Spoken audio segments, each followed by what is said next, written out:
नमस्कार दोस्तों, स्वागत है आपका एन वर्ल्ड। दोस्तों, आज के इस क्रम में हम आपको बताएंगे, जैसा कि हमने आपको पहले बताया था कि आपको आने वाली खबरों में हम बताएंगे कि आखिर ईरान में इतने भूकंप क्यों आ रहे हैं, उनके पीछे का टेक्टोनिक कारण क्या है, उसी को लेकर आज हम आपको बताने जा रहे हैं। तो ध्यान से सुनिए दोस्तों। टेक्टोनिक प्लेट्स जिम्मेदार होती हैं किसी भी भूकंप के लिए। दरअसल जैसे कि आप सभी जानते हैं कि जब टेक्टोनिक प्लेट्स आपस में रगड़ खाती हैं और इस वजह से ये खिसकती हैं और इनके द्वारा एक एनर्जी रिलीज होती है और इस एनर्जी के कारण ही भूकंप आते हैं।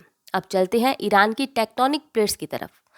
तो जब आप टेक्टोनिक नक्शे को लेकर बैठेंगे तो ईरान के नक्शे को ध्यान से देखिएगा, उसकी टेक्टोनिक प्लेट्स को ध्यान से देखिएगा कि ईरानी टेक्टोनिक जो प्लेट्स है उसके दक्षिण पूर्व में इंडियन प्लेट है, वहीं उत्तर में यूरेशियन प्लेट मौजूद है। दक्षिण और पश्चिम की बात कर लेते हैं तो दक्षिण और पश्चिम में अरेबियन प्लेट मौजूद है।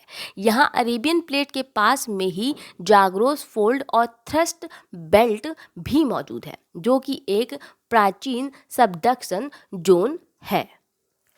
Zagros fold and thrust belt Arabian plate और यूरेशियन प्लेट के बीच में मौजूद है और 1800 किलोमीटर लंबी रेखा बनाता है। आपको बता दें कि यह ज़मीन के अंदर मौजूद एक घाटी है, यानी कि इसी घाटी पर ईरान देश बसा हुआ है और इसी घाटी के ऊपर दुनिया का 49% पेट्रोलियम उत्पाद पैदा होने वाला इलाका भी है और इसी वजह से ईरान तेल उत्पादक देश कहलाता है।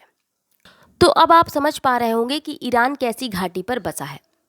दोस्तों, वैज्ञानिक बताते हैं कि अरेबियन प्लेट हर साल 3 सेंटीमीटर यूरेशियन प्लेट की तरफ लगातार अपनी गति से बढ़ रही है, जिसकी वजह से Zagros fold and thrust belt में लगातार हलचल होती है और जिस कारण से ये जोन प्लेटों के बीच जो लगातार हलचल हो रही है, उस वजह से जो दबाव बन रहा है उस दबाव को बर्दाश्त नहीं कर पा रहा और इस हलचल को आगे की तरफ बढ़ा देता है, जिसका सीधा असर अल्बोर्ज के पहाड़ पर, कॉकेसस माउंटेन्स पर और ईरानियन पठार पर पड़ रहा है। यानी कि कुल मिलाकर इन तीनों को ये दबाव सहना पड़ रहा है और इसलिए ईरान की ज़मीन कांप उठती है, थर्रा उठती है। तो कुल मिलाकर एक बात में कहें तो ईरान पर नज़र डालें तो ईरान की धरती क्षतिग्रस्त होती रही है पिछले कुछ दशकों में, जैसे कि ईरान में पड़ने वाला सूखा, तेल और पानी की अत्यधिक निकासी के चलते, जिस वजह से हल्की हलचल भी बड़ी बन जाती है और भूकंप आने का कारण बनती है ईरान में।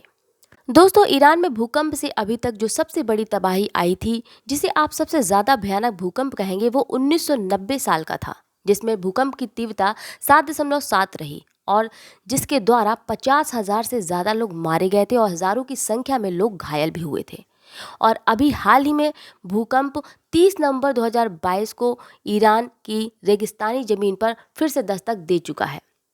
कहते हैं कि 5.6 तीव्रता वाला ये भूकंप रहा और ये इतना तेज रहा कि संयुक्त अरब अमीरात तक इसके झटके महसूस किए गए। दोस्तों, ईरान जैसे देश में भूकंप आना कोई नई बात नहीं है। ऐसी घाटी पर ईरान देश बसा है जहां पर भूकंप लगातार आते रहेंगे।